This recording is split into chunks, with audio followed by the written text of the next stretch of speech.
जी हाँ दोस्तों, आप सभी का स्वागत है दंगल चैनल के मोस्ट पॉपुलर शो मन अति सुंदर में।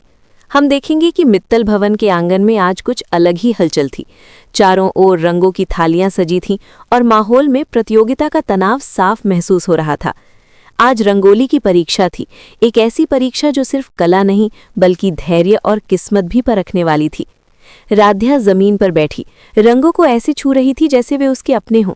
उसकी उंगलियां बिना रुके चल रही थी और धीरे धीरे जमीन पर एक अद्भुत आकृति उभरने लगी। हर रेखा में आत्मविश्वास था, हर रंग में उसकी मेहनत की चमक।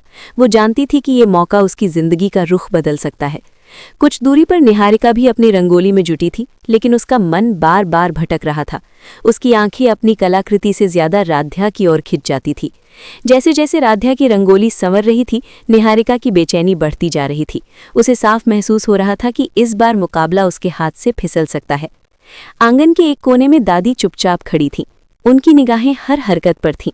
अनुभव से वो समझ चुकी थीं कि अगर सब कुछ सही रहा तो जीत राध्या की ही होगी। ये सोच उन्हें अंदर से बेचैन कर रही थी। निहारिका की हार और राध्या की जीत दोनों ही उन्हें मंजूर नहीं थी।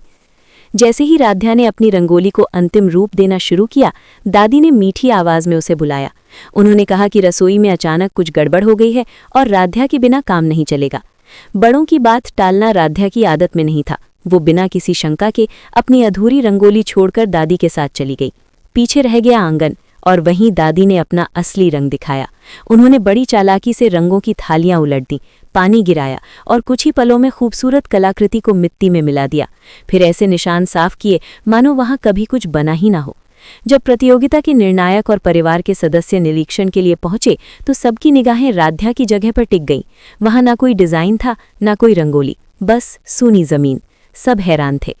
वीडियो अच्छी लगी हो तो लाइक ज़रूर करें और ऐसे ही अपडेट पाने के लिए हमारे चैनल को सब्सक्राइब ज़रूर करें। आप लोग किसको सपोर्ट करते हैं हमें कमेंट में ज़रूर बताएं। उसी पर राध्या वापस लौटी। सामने का दृश्य देखकर उसका दिल बैठ गया। उसकी मेहनत, उसका सपना, सब कुछ गायब था। उसकी आंखें भर आईं और आवाज़ कांपने लगी। उसने सबको बताया कि उसने यहाँ एक सुंदर रंगोली बनाई थी, लेकिन अब वो मौजूद नहीं है। जजों ने उसकी बात ध्यान से सुनी, लेकिन नियमों के आगे वे बेबस थे। सहानुभूति के बावजूद उन्होंने कहा कि बिना कलाकृति के उसे आंकना संभव नहीं है, और यूं राध्या को प्रतियोगिता से बाहर कर दिया गया। निहारिका ने राहत की सांस ली। उसके चेहरे पर जीत की झलक थी, जबकि दादी मन ही मन अपनी चाल पर मुस्कुरा रही थी।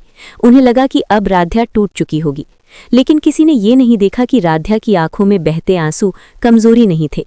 वे उस अन्याय के खिलाफ उठती एक चुप आग थे, जो वक्त आने पर जरूर भड़कने वाली थी।